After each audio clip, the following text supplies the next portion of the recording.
اللہ الرحمن الرحیم۔ السلام علیکم ورحمۃ اللہ۔ جی آج آپ کو پھر کچھ قسمت کی لکیر کے بارے میں شیئر کرتا ہوں۔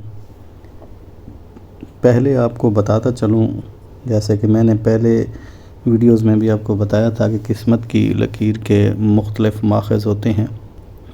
اگر آپ اس ہاتھ پر دیکھیں تو یہاں قسمت کی لکیر جو ہے وہ ابھارے کمر سے نکل رہی ہے۔ اگر آپ اس ہاتھ پر دیکھیں تو یہاں آپ کو قسمت کی لکیر جو ہے وہ یہ ہے زندگی کی لکیر، اور زندگی کی لکیر سے یہ قسمت کی لکیر نکل رہی ہے۔ اس ہاتھ پر اگر آپ دیکھیں تو یہاں آپ کو قسمت کی لکیر جو ہے وہ کلائی کے بالکل قریب سے نکلتی ہوئی نظر آ رہی ہے۔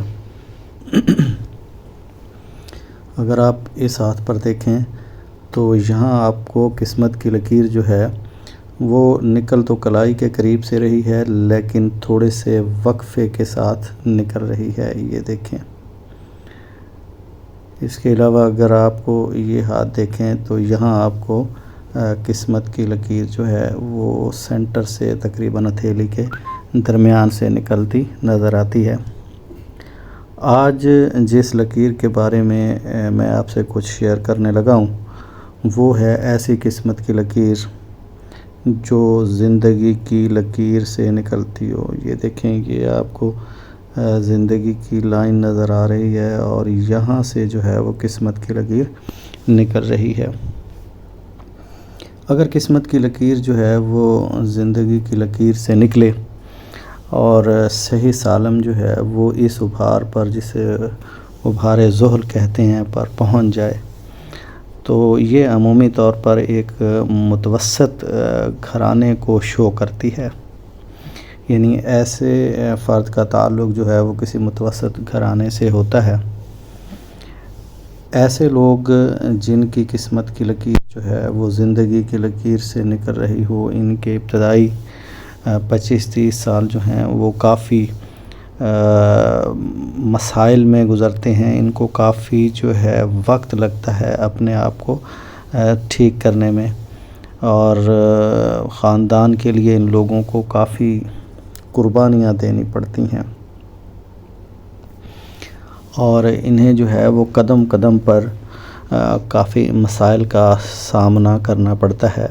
یہ کسی کا سہارا لینا زیادہ پسند نہیں کرتے، مل جائے تو ٹھیک، نہیں تو یہ خاص کوشش ایسے لوگ نہیں کرتے، بلکہ تنہا اپنے اور اپنے خاندان کی بقا کے لیے جدوجہد کرتے ہیں۔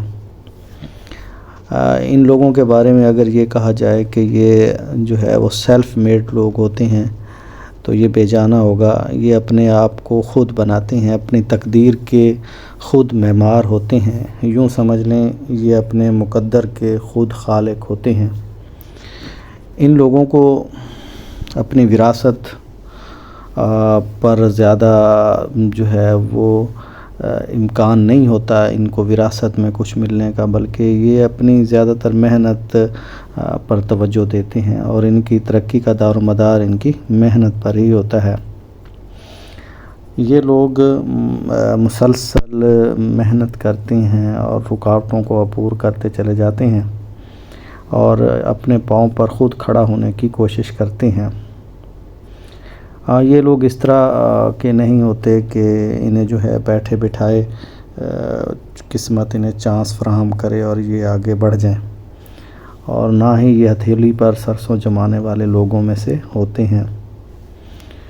ان کا مقدر عمومی طور پہ اس طرح کا ہوتا ہے کہ جتنی یہ کوشش کرتے ہیں اللہ تعالیٰ کی ذات اتنا ہی انہیں دیتی ہے۔ ان لوگوں میں احساس ذمہ داری کافی زیادہ ہوتا ہے، صبر و استقلال ہوتا ہے، اور خاندان کے لیے، اپنی فیملی کے لیے جو ہے وہ کافی جذبہ ان میں پایا جاتا ہے قربانی کا۔ یہ لوگ جب محنت کرتے ہیں تو ان کی محنت ضرور رنگ لاتی ہے، اور نہ صرف ان کی اپنی محنت سے یہ خود جو ہے فائدہ اٹھاتے ہیں، آگے بڑھتے ہیں، بلکہ اپنے اور اپنے خاندان کے لیے اور عزیز و اقارب کے لیے بھی یہ بہت ہی بہتر ثابت ہوتے ہیں۔ ان لوگوں میں بے پناہ عزم و ہمت، قوت ارادہ آتی پائی جاتی ہے۔ ذہنی طور پر اگر دیکھا جائے، دماغی طور پر، تو ان لوگوں کا شمار جو ہے وہ ذہین لوگوں میں ہوتا ہے، اور یہ متوسط ذہن سے کچھ آگے ہوتے ہیں۔ یہ اپنی دھن کے بڑے پکے ہوتے ہیں، لگن کے سچے ہوتے ہیں، جس کام میں لگ جائیں اسے مکمل کرنے کی کوشش کرتے ہیں۔ یہ کافی بلند حوصلہ ہوتے ہیں، ثابت قدم رہتے ہیں، اور ان ثابت قدمی کی وجہ سے جو ہے وہ ان کے لیے کامیابی کی راہیں کھلتی چلی جاتی ہیں۔ ان کو مال و دولت یا شہرت اور بلندی جو ہے وہ کچھ وقت گزارنے کے بعد ملتی ہے، اور عمومی طور پر ان کو جو ہے وہ 35 سے اوپر، یعنی 30-35 سے اوپر جا کر جو ہے یہ اپنی خواہشات کی تکمیل کرنا شروع کر دیتے ہیں، یا ان کی خواہشات جو ہے وہ مکمل ہونا شروع ہو جاتے ہیں۔ ایسے لوگ اپنے بہن بھائیوں کے لیے بہت قربانیاں دیتے ہیں، اپنے رشتہ داروں کے لیے بہت قربانیاں دیتے ہیں، اور آخر کار یہ زندگی میں کامیاب بھی رہتے ہیں۔